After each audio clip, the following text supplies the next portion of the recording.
The incidence of teenage pregnancy and marriage is criticized for many reasons, from maternal and child mortality, as pregnancy and childbirth complications are the leading cause of death among 15 to 19-year-old girls globally.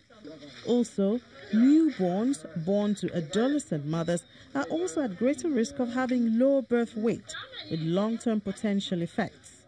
In some settings, rapid repeat pregnancy is a concern for young mothers, which presents further risk for both the mother and the child.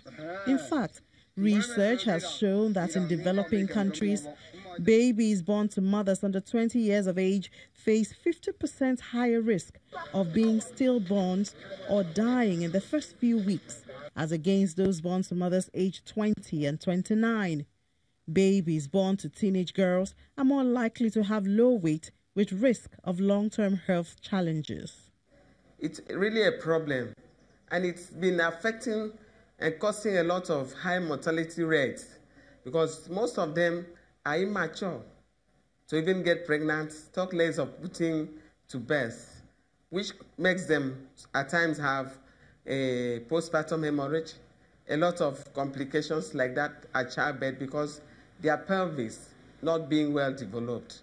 And to worsen the situation, they don't even really understand the need to deliver in the hospital where there are doctors, qualified doctors, gynecologists and obstetricians, where there is any case that would have needed those hands, they will be available to take care of them. At most instances, you just hear, even though we go about home visiting, enlightening them, and we also work with the World Development Health Committee so that they can help us go into their own families to track out even the traditional bed attendants.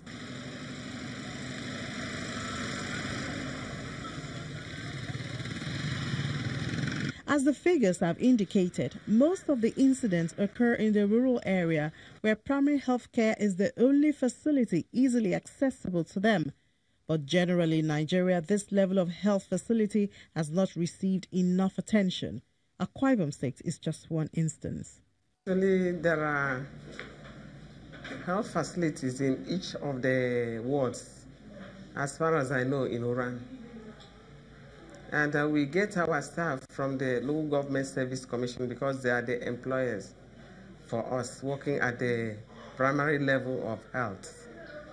And the point concerning the personnel is that because of a series of retirements, a lot of people are retiring, and some of us are going to get greener pastures where they can get good offers, and that has really dropped the availability of personnel, health personnel generally.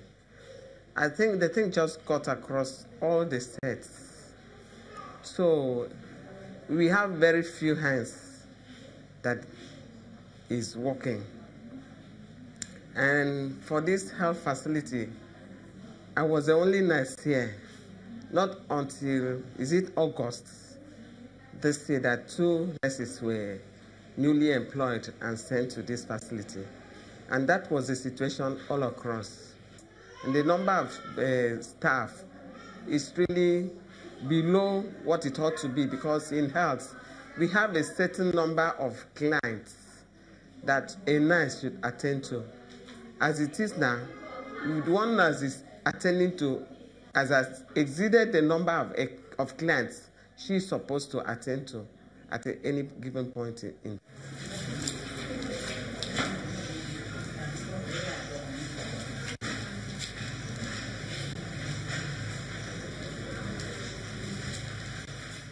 The Commissioner for Health, Dominic Ukwong, says the attention is being given to the deficiencies noticed in the primary health centers. He explains that although the state has a Ministry of Health which supervises policies and implementation in collaboration with the Local Government Commission, the funding has been provided by the federal government. Equipment coming in or being purchased for the primary health care they are bidded for. The selection of the best supplier is made. It's not state. It's federal government arranged. And we are party to making sure that the person who supplies, irrespective of where he comes from, gives the best. And then the federal government team comes to inspect to see that it's been provided actually and installed and it's working. We, as stakeholders, interested party in this, to ensure that these things which are being done for our state are being done well.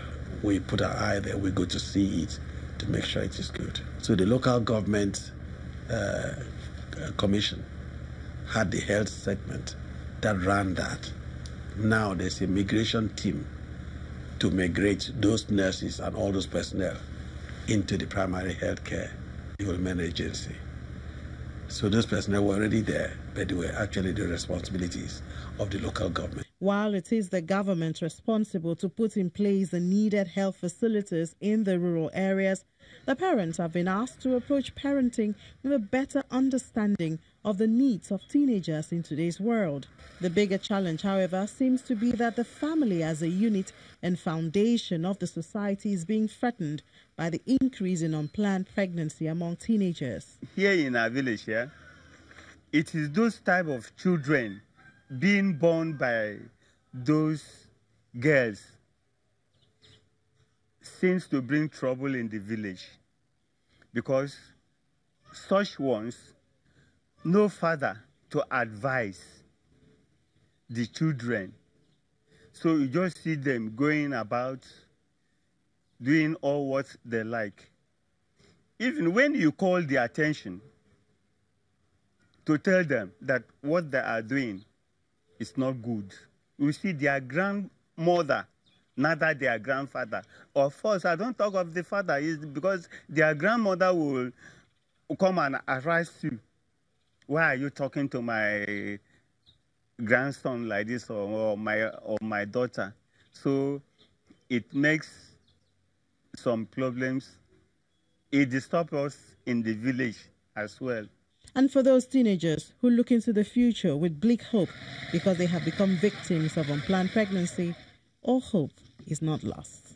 And there is still hope for you, and you can still make something out of your life. This does not define you, because the truth is, we all make mistakes, and though the society terms this, it's like a stigma. There's a stigma on having a child out of wedlock, you're a teenager, and then it affects a whole lot of things. But for me, I would tell you that, look, there is hope for you if you can only look beyond your present condition and focus at what is ahead of you and what you can still make out of your life, and that for your child also, because if you remain at the level where you are, that's all they may ever be to you. But then if you pick up yourself, pick up the pieces of your life, your mistakes notwithstanding, your background notwithstanding, you can still make something fantastic out of your life.